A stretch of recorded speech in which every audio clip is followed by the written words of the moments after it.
All right, I have a video I was going to do for you guys on piston ring gap, and it's very important on hypertectic pistons. I have a Keith Black's pistons on this Chrysler 360, and the hypertectic have to do this.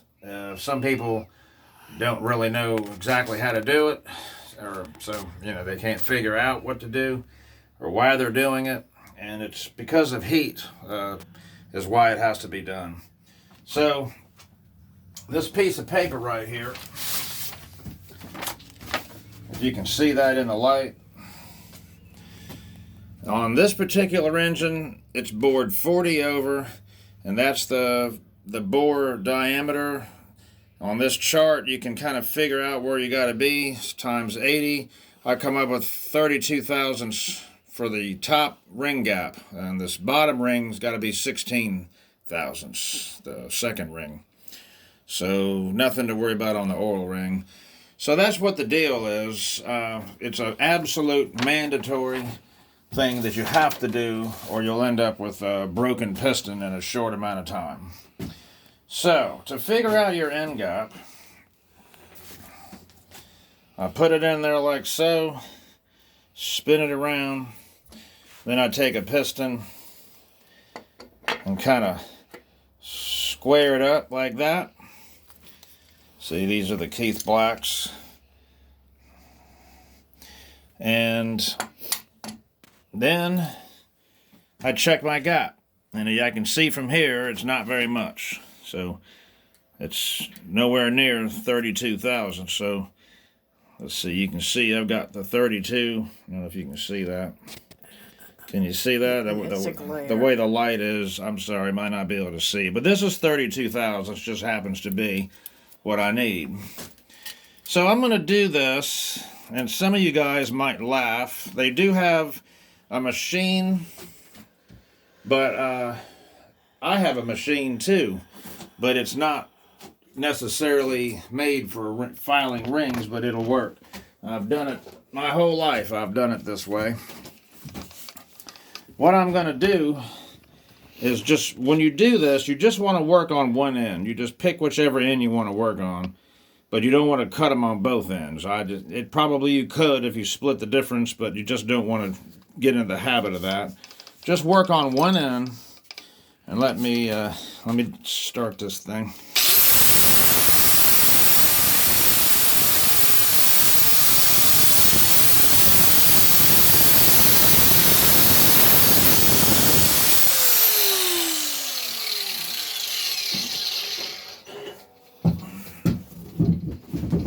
Let's see what we got here. Take your finger and kind of get rid of any burrs. And let's see what that did. It didn't do much. Still tight.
Yep.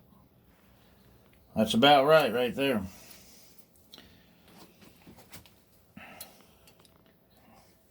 Goes in there nice.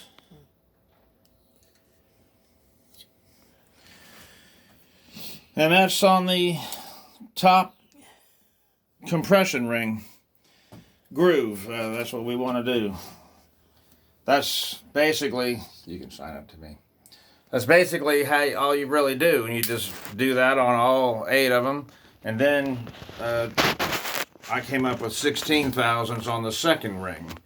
The second ring isn't really a compression ring. It just kind of gets rid of the oil. It helps the oil ring.